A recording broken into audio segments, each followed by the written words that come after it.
Back again. Monolith Film Podcast. We're here for a little wrap-up episode. It's going to be a little mini-sode. OVA. Nick finally got to watch our fan favorite from Fantasia, The Moon, Sky, and You. Our Fantasia series was so popular. We're coming back with more episodes. Fantasia. Yeah. But also when we reviewed The Moon, Sky, and You, Nick had not seen it. And me and Leigh went crazy about the movie. And so now Nick has watched it, and we want to know his thoughts. Yeah, so shout out to the director. We reached out to him to get a copy so that Nick could watch it. And so shout out to... Hey Yao Lin. Let's restart. Welcome back. Monolith Film Pod. Alright, Moon, Sky, and You. Nick, you finally watched it. I did watch it, yeah. Before I give my final kind of reviews... kind of want to run through my notes a bit. Okay. He took notes. That's a good... Nick doesn't take notes Quite often. a few notes. It was a while ago that we watched it, or that I watched it at least. It was at least a month ago in real time. Okay. So my memory might be a little off. Mm-hmm. I watched it on my phone while getting tattooed on my back. So I wasn't fully focused. Wow, you did it like that, Nick. But I have to say, it grabbed me in right away. I thought it was fucking awesome. I was zoned in for the entire time. Didn't feel any pain on it. There you go. So I did like it. But but you watched it on your phone, dude. Yeah? It's like... I've had this conversation with Nick, and his opinion shocked me. Mm-hmm. We've had this conversation before. I'm a big proponent of the big screen. I find there's nothing like a big screen. Nick has consistently told me he doesn't care. Yeah, I don't think the medium... For me, it depends. Like, the first time I watched Parasite, I watched it on my phone. Yeah. But I rewatched it on the big screen. But it's like, for me, the big screen's not as important. For me, watching it at home is just as good as watching it on the big screen for me. But watching it on your phone is definitely a lot worse for me than watching on like your movie's TV screen. I mean, maybe for quality and compression... But I think you still get the message through. The message, but I want the visuals. Like, the visual experience is much more hindered on the phone. Yeah. But, not bothered. Continue. I'm a sucker for the big screen. The big screen is fun, but I think at home is probably my favorite. Oh, yeah? Really? To watch, probably. Wow, okay. Me too. My favorite is on my TV at home. Yeah, damn. That might also have to do with, like, fuck, we have to get there at 7:15. Do we get popcorn? Do we do this? Where's the seat? You know? Oh yeah, I've streamlined that whole process. No food. Just right in. But for me, it's also like I like watching it alone or like with my buddy. I don't want to watch it with people too much. I'll go do the movie at like Wednesday at 2 p.m. No, but I mean like other random people. That's what I mean. I try to watch you try to movies slip in when there's no one around, the least amount of people there possible. Okay, but I do like the big screen. I like the experience of the big screen a lot. I have flipped my opinion too on like talking during the movie and stuff and commentary. Now I'm not too bothered. Oh yeah? At home. Before it was always like, dude, shut up, you gotta watch like every frame of it. Yeah. But now if something happens, you go, what's that fucking that? You know, you yell at the screen or something. That's also fun too. Yeah. I think it adds to the experience. So what'd you think? It's all about the experience. What'd you think? Yeah, so Moon, Sky, and You. We don't have to give a recap of the movie. No. Because we did that in the last If you want a recap, go watch our original review of the movie. Episode 4 of our Fantasia series. For those who have not seen that, it's basically about this hitman girl, this girl in this guy in high school. Don't do it. Okay, don't do it? Okay. Don't do it. If you haven't, just go... This goldfish. If you haven't seen episode 4 of our Fantasia series, go back and see it. Nick, go ahead. I think my first note here, it says, I think it was brutally cruel for the professor at the director's school to cut it off after 15 minutes. Yeah. Because you don't even get a taste of it, really, in those first 15 minutes. You get like a little... I wrote a amuse-bouche. Oh, nice. You just go, yeah. I got a taste of it. When Nick is pulling out these kinds of terms and these notes, that's how you know he fucking liked it. That's how you know. I did like the movie. It was just a taster. Those first... I kept checking on my fucking phone going, is it 15 minutes yet? Why did he stop it there? You know, you're right in the middle of... Yeah. You're getting juiced right in. Anyways. My next note here says, the lighting and the color palettes in different scenes was very pretty in their own right. I was thinking like each kind of, not every scene, but there are a few different like standalone aesthetics in scenes with their own kind of palettes, their own compositions. I thought those were very cool too. Very fun to move between. It felt more like a music video almost, I felt, where it's not like one style throughout, but we're kind of jumping all over the place. We got one like hard fucking full focus, deep focus, set up perfectly composed, deep everything, and the other one's handheld dancing around, crazy color, muted color in other scenes. Yeah. It was very fun to move around the aesthetics in the movie. It felt very Asian art house to me, the movie. Yeah. I think it is. Yeah. But it really felt like a guy who had seen a lot of these genre movies and was kind of emulating everything he liked out of the different movies. Maybe that's the style thing too, where you're going, oh, this scene looks like this direct, this scene looks like this movie, and you're kind of squishing everything you like together. It was fun too. There's nothing wrong with that. I said some points the style is overwhelming. Too much style maybe at certain points. I don't have a specific point in here, but my note exactly says the style is overwhelming at times.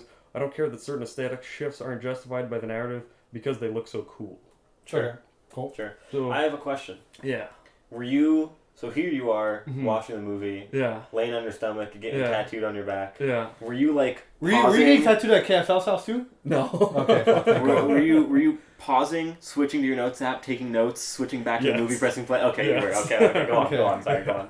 And going, go to the left, buddy. It hurts a bit on this side. Move over. The fish, I wrote, gets a beating in this movie. Felt bad for the fish. Another one, we were kind of confused the first time as well, where the mom character is the assassin teacher character or something. That was another thing I didn't really wrap my head fully around. Yeah. I think that was just a question of reusing actors. I don't think it's supposed to be the same character. Yeah.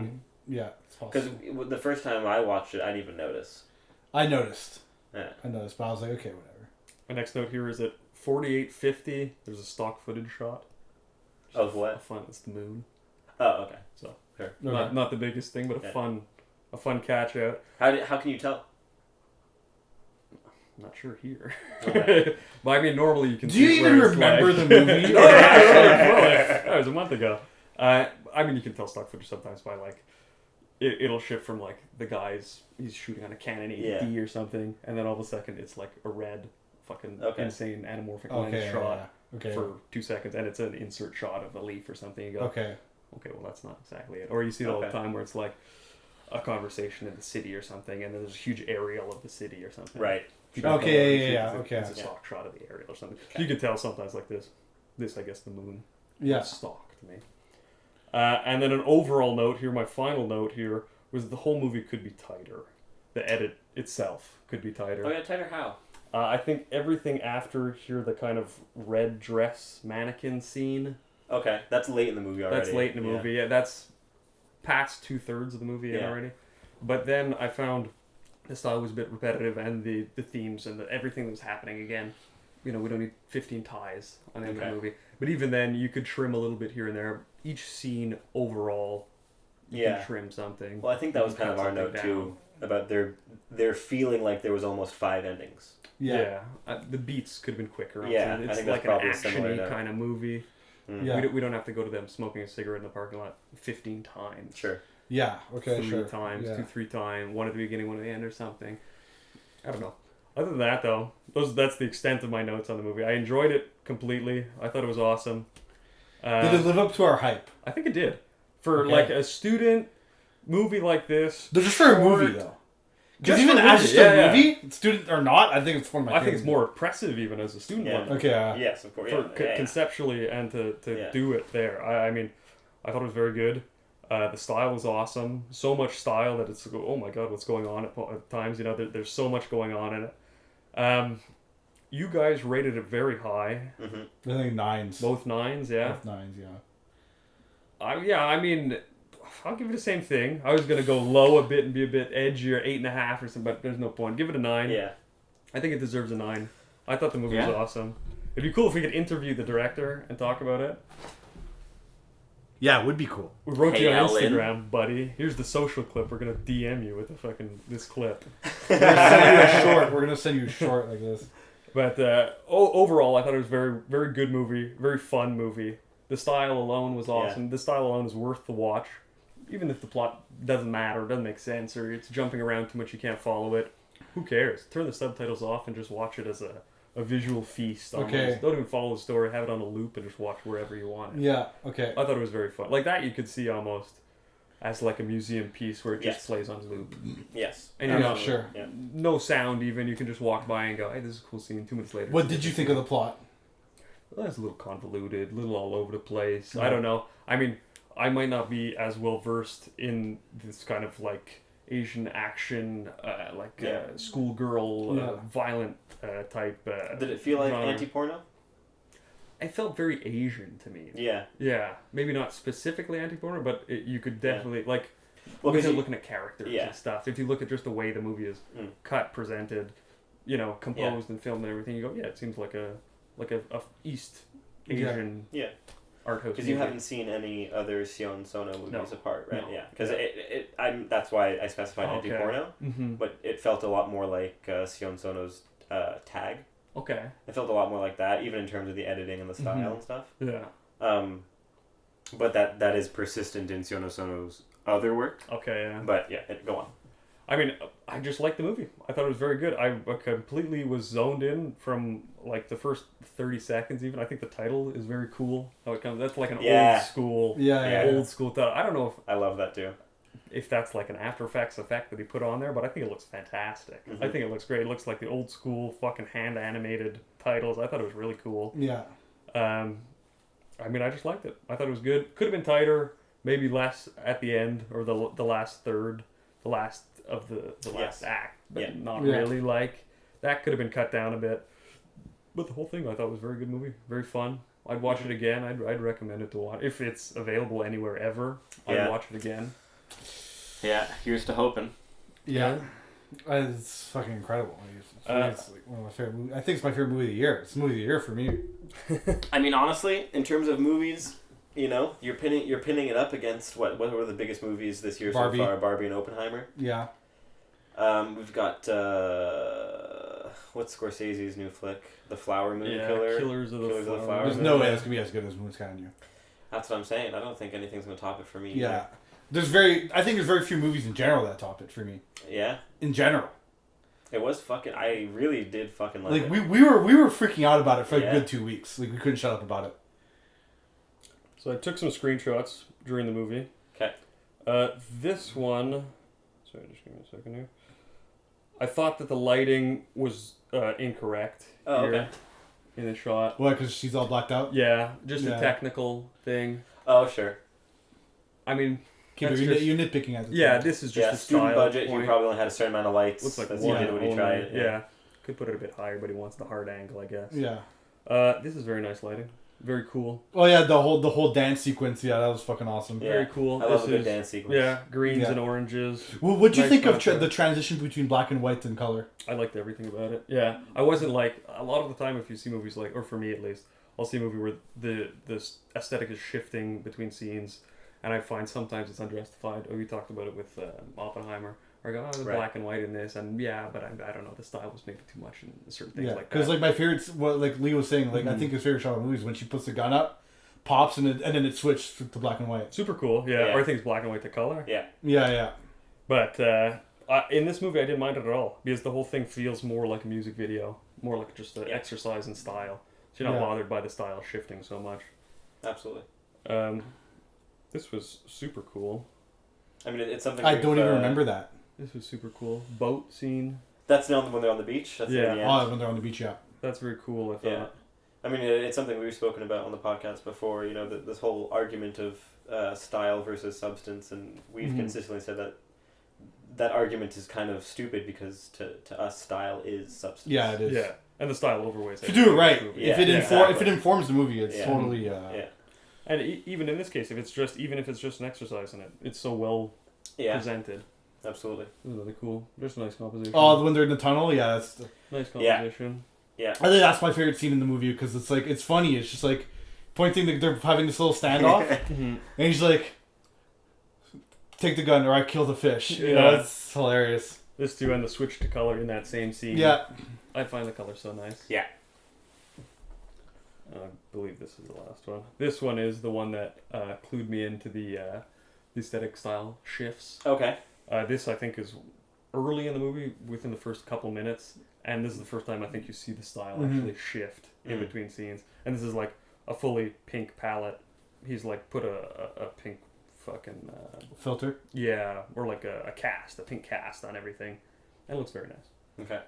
Yeah. And it's a different style than What's the anywhere difference else in between a movie. cast and a filter? Filter is like, it's something on your phone that you put on Yeah. or on the lens itself. Okay. And the cast is like the white balance is off. Okay. Or you change the white balance. Okay. I see. So like you could have a filter where it's like makes everything look shiny or something, but it's not like a shiny cast. Right. Okay. Like cast would be more color. Okay. Green or purple or green or magenta. Hue? Yeah. Saturation. Yeah. Sure. We're gonna put these screenshots. Yeah. You're gonna have to follow me on post them to find the pictures. Not editing it in. It's not getting cut in. But overall, I thought it was very good. Yeah. Yeah, I'll give it a 9 with you guys. We'll give it a round 9. Hell yeah, dude. Yeah, I thought it was a Official very fun Monolith movie. score for, and I mean, and that we gotta give the disclaimer that a 9 is pretty much perfect. A 9 is Pretty much. Yeah. we will Like very a rarely 9 give is a 10. perfect movie. Mm-hmm. That is not necessarily hyper important, influential, Yeah. kind of like super important art movie. I think we've only had a handful of 10s maybe ever in Yeah. the podcast. I don't think. I that- can remember 2 now that I what, gave. what do you remember as tens? One was fucking Heart of Glass. Mm. I gave Okay. that a 10. I think we might have given Cannibal Holocaust a 9 or a 10 also. I wouldn't be surprised if it's a 10. Yeah. It's been such a important movie to the Mhm. podcast, but also in terms of like just film viewing, and as a horror fan, Mhm. that movie means so much to me. I wouldn't be surprised if it was a 10. What did I give Mulholland Drive? That No. maybe you gave a 9 I or 10 don't. too. I- yeah. I'm might sure have Kyle given gave it a 10. I think, yeah. Yeah, but Kyle, like Look, Yeah. yeah. I might have given it a 9 or a 10 I because I love like Mulholland Drive is like Yeah. that's a 10 movie for me. I might have given the original Alien a 10. Oh, maybe, yeah. Killing of a Chinese Bookie, I gave it 10. Yeah. Those are a handful, at least. Right. Yeah. Yeah. Check out those old pods. Check Yeah. them out. Yeah. You make a list, fuck. Hey, you fucking idiot. You make the fucking list. Yeah. Like so yeah, I'll say that a 9 is like it's pretty much a 10 without the influence, kind of. It's a 9 is a like if something's a 9 on our pod, it's like you've That's hard got to to get. stop everything and go fucking watch that fucking. Well, especially with such an out of nowhere film for us. Like we watched that on a whim at the festival. Yeah, the whole story is that me and Lee were watching some other fucking shitty movie, Pandemonium, which was also funny, but it was not very good. Yeah. And there was slides before the movie started. They were showing the rest of the program, like a little slide description with a poster, and they're like, "Okay, this movie's playing at this time." And I read it, and I was like, "Dude, that looks pretty good. You know, I go watch it." And he's like, "Yeah, fuck it, we have nothing better to do." So Yeah. went to go watch it. Turns out it was like the greatest fucking decision ever. Yeah. Like I'm sure.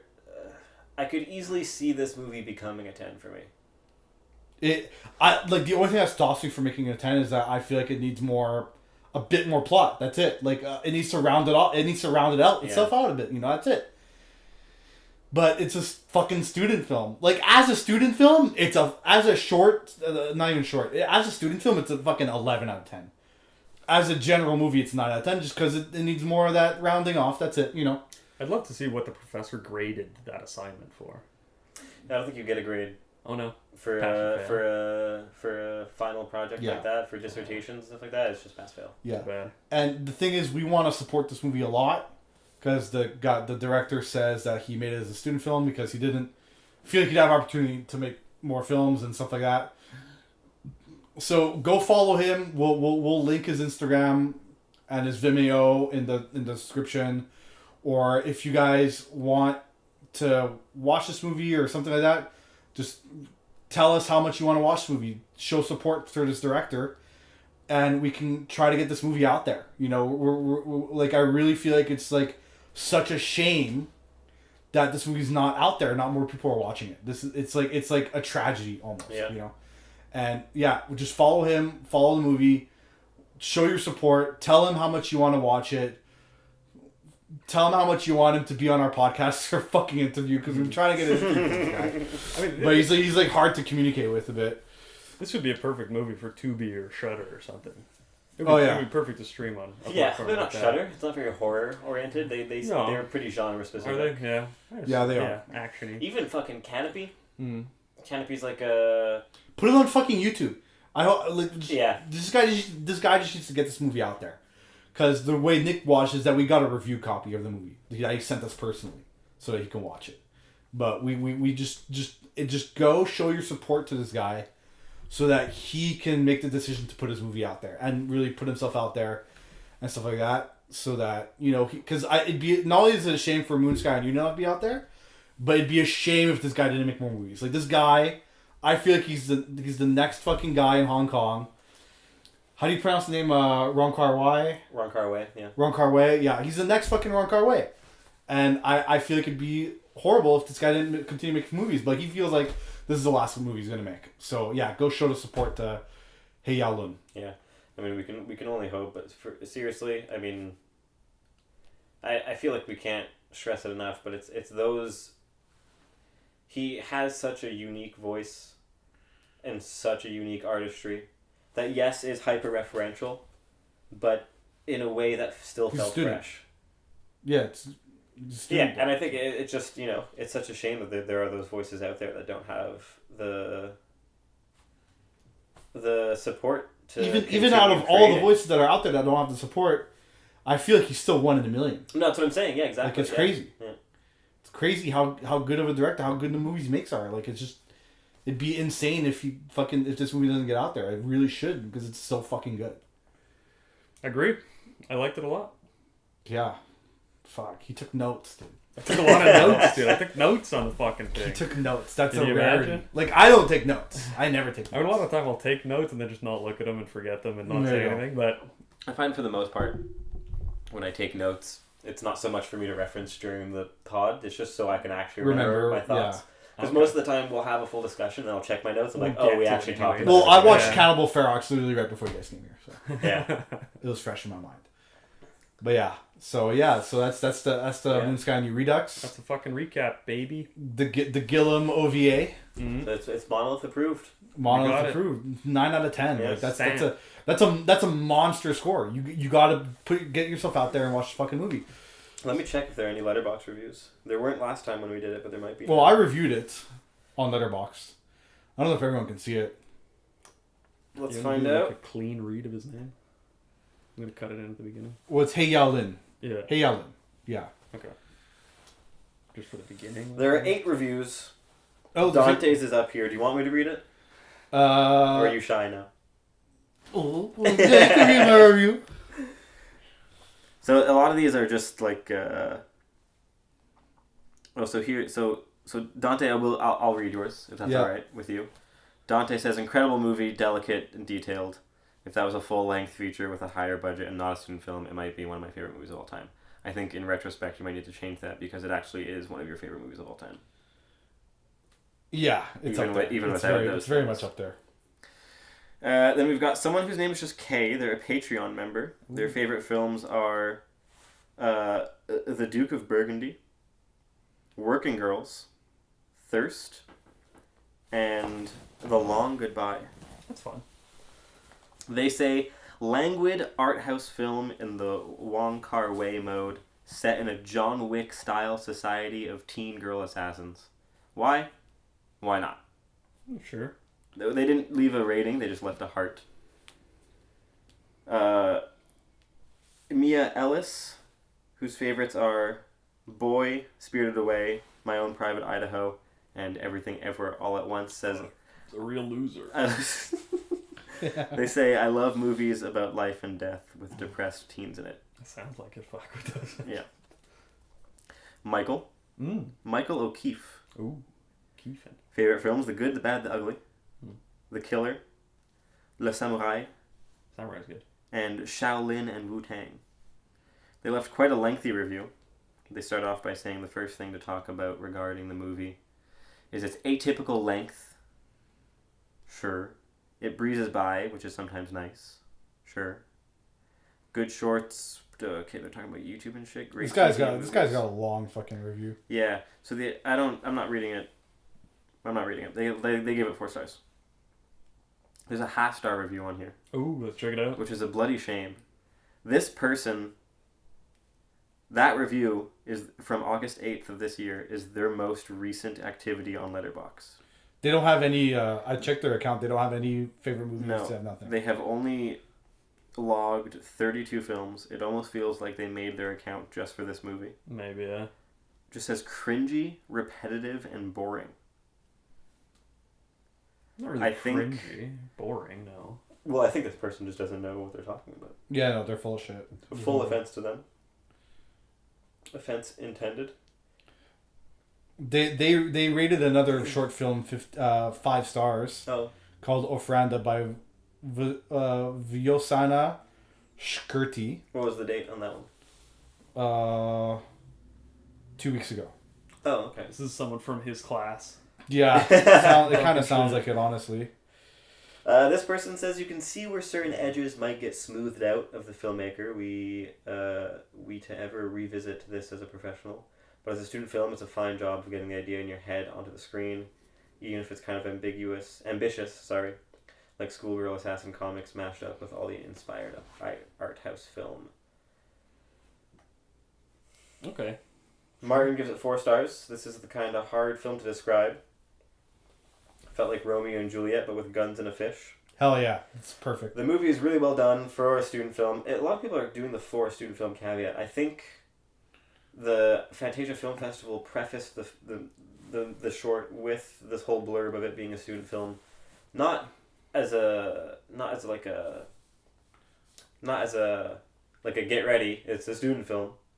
Be nice. They just said, "Oh, it's a student film."